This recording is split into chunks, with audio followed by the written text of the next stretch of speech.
These settings will give your controller 5 times the amount of aim assist. Let's take a look.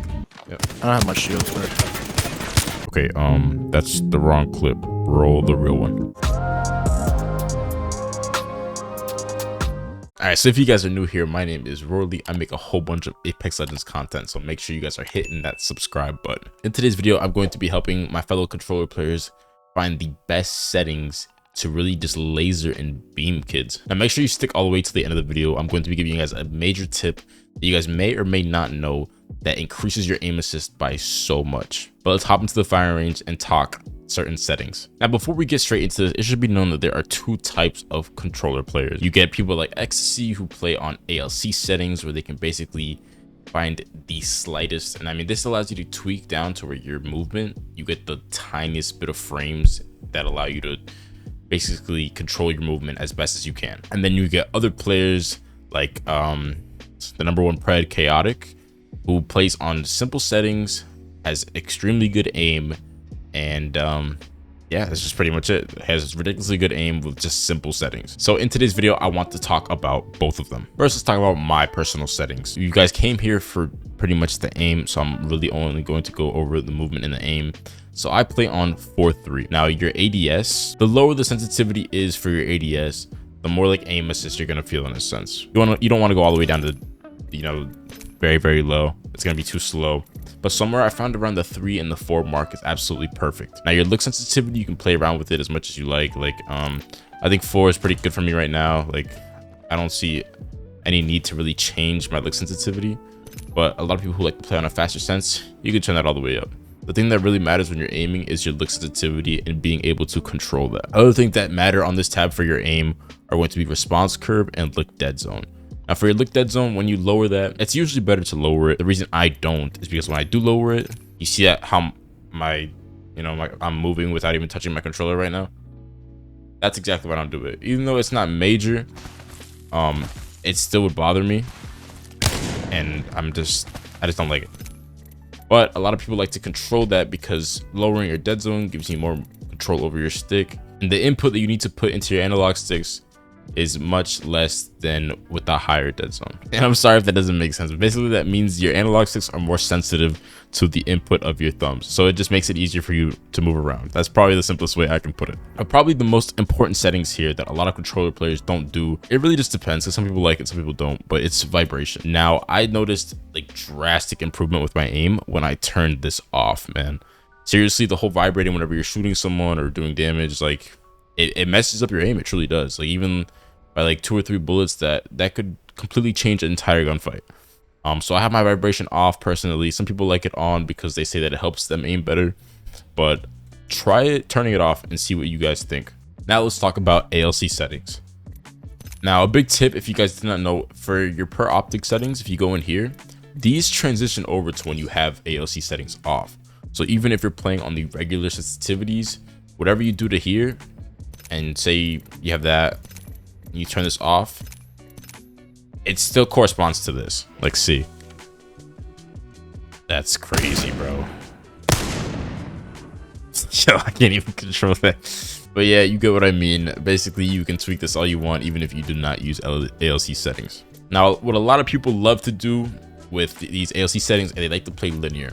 And basically, when people play linear, if nobody has to explain it to you, it's basically when your response curve is 0, allowing you to, it's basically just your raw input. You don't like, the analog sticks are so sensitive to your thumb movements, they basically do whatever you want.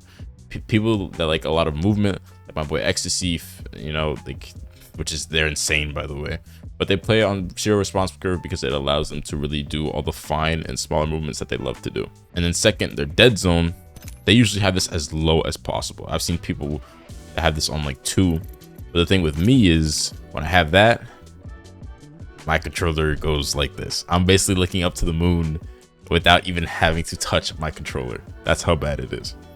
There's a couple reasons that it could happen. Mainly it's just that you need a new controller, or at the same time, like maybe it's just too low of a dead zone. But in order to fix this, obviously I want to go back into the settings and then just turn your dead zone up.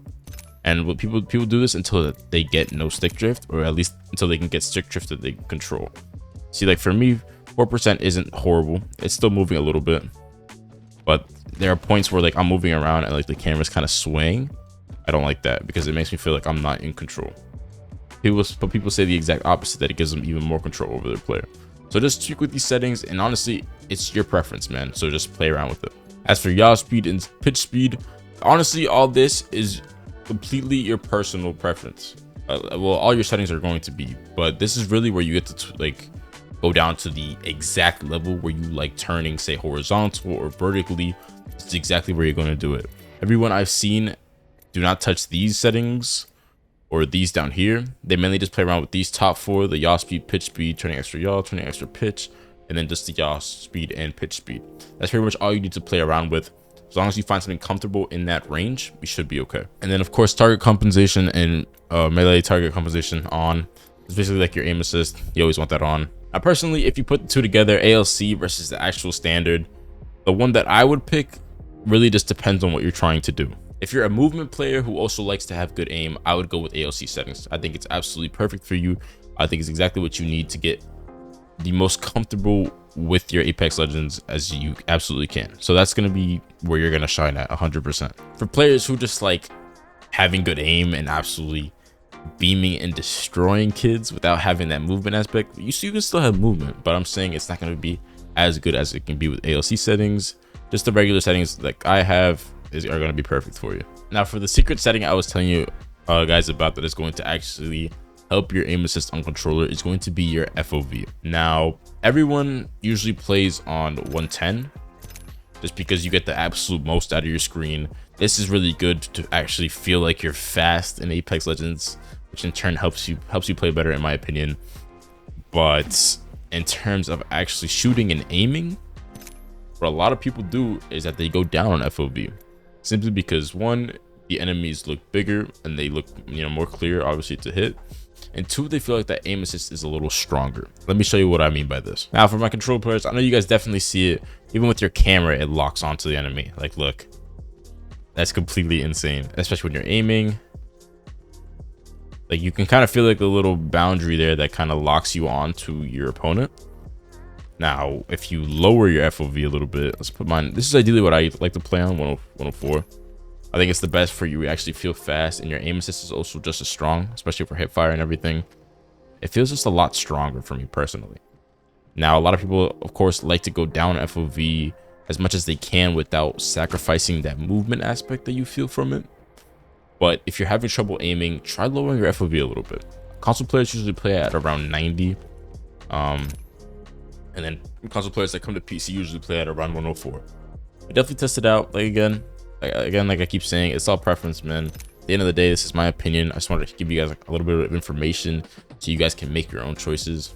So yeah, I appreciate you guys so much. We're currently at 1,300 subscribers, and I could not be happier. So make sure you guys are still subscribing, liking, and commenting, and I'll see you guys in the next one. Peace.